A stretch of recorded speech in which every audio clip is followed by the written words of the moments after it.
Price Lord. ஆதியாகமம் 41வது அதிகாரம் 14வது வசனம். அப்பொழுது பார்வோன் யோசேப்பை அழைப்பித்தான். அவனை தீவிரமாய் காவல் கிடங்கிலிருந்து கொண்டு வந்தார்கள். அவன் சவரம் பண்ணி கொண்டு வேறு வஸ்திரம் தரித்து பார்வோனிடத்தில் வந்தான். ஆமென். இந்த வசனம் யோசேப்பை குறித்து சொல்லப்படுகிறது. யோசேப்போட வாழ்க்கையில பார்த்தோம் அப்படின்னா, அவரோட வாழ்க்கையில சில உபத்திரவங்களை கர்த்தரை அனுமதிக்கிறார்.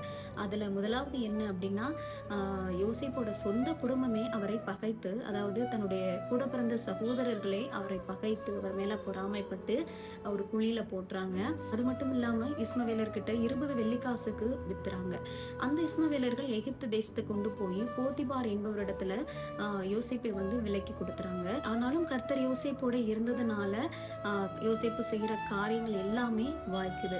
அதை பார்க்கிற அந்த போத்திபார் என்கிற அதிபதி தன்னோட வீட்டுக்கே விசாரணைக்காரனாகவும் தனக்கு உண்டான எல்லாவற்றையுமே பார்த்துக்கிறதுக்கு ஒரு பொறுப்பை கொடுக்குறாரு. அங்கேயும் பார்த்தா ஒரு பிரச்சனை யோசேப்புக்கு வருது. அது என்ன அப்படின்னா, போத்திபாரோட மனைவி யோசேப்பு கிட்ட தவறா நடக்க வர்றாங்க. யோசேப்பு அந்த பாவத்திற்கு விலகி ஓடுறாரு. ஆனாலும் அந்த போத்திபாரோட மனைவி என்ன பண்றாங்க அப்படின்னா, யோசேப்பு மேல வீண் பழி சுமத்தி ஜெயில போட்டாங்க. ஜெயில 2 வருஷம் யோசேப்போட வாழ்க்கை அங்கேயே இருக்கு. அதுக்கப்புறம் பார்வோன் என்கிற ஒரு ராஜா ஒரு சொப்பனம் காண்கிறார். அந்த சொப்பனத்திற்கு யாராலுமே அர்த்தத்தை சொல்ல முடியல. அப்போ ஒரு செய்தி இந்த பார்வோன் ராஜாக்கு வருது. என்ன அப்படின்னா, யோசேப்பு என்பவன் இந்த சொப்பனத்திற்கு அர்த்தத்தை எல்லாம் அவனால சொல்ல முடியும்னு சொன்னோடனே உடனே இந்த யோசேப்பு அந்த சிறைச்சாலையிலிருந்து தீவிரமாய் அழைத்து கொண்டு வர கட்டளையிடுகிறார்.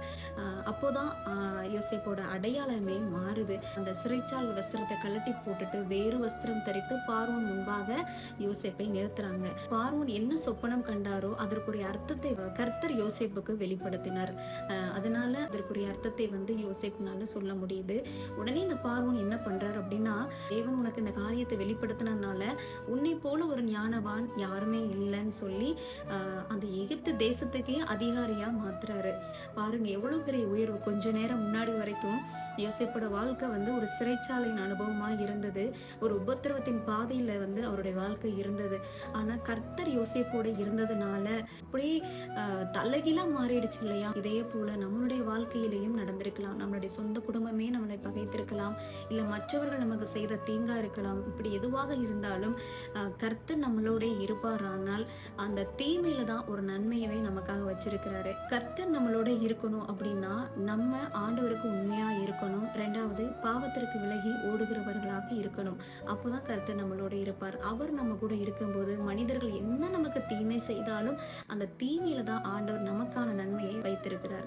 நீங்க நினைக்கலாம், கர்த்தர் நம்மளோட இருந்தா இப்படி மனிதர்கள் நமக்கு தீங்கு செய்வாங்களா அப்படின்னு. சில நேரம் அந்த தீங்கை நமக்கு கர்த்தரே அனுமதிக்கிறார். யோபோட வாழ்க்கையில பார்த்தோம் அப்படின்னா, கர்த்தர் அனுமதித்தார் அந்த தீங்கை. ஆனாலும் அதனோட முடிவு என்னன்னா, ரெட்டிப்பான நன்மையை கர்த்தர் கொடுத்தார் இல்லையா? அதே போலதான் யோசேப்போட வாழ்க்கையிலையும் அப்படிதான் சில உபத்திரவங்களை கர்த்தர் அனுமதிக்கிறார்.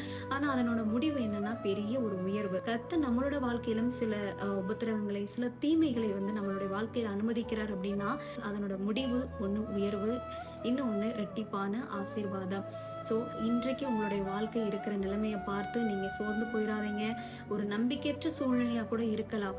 ஆனாலும் கர்த்தர் முடிவு ஒரு பெரிய ஒரு உயர்வாய் மாற்றுவார், அல்லது ரெட்டிப்பான ஆசீர்வாதத்தை நமக்கு கொடுத்து நம்மளை கனப்படுத்துவார்.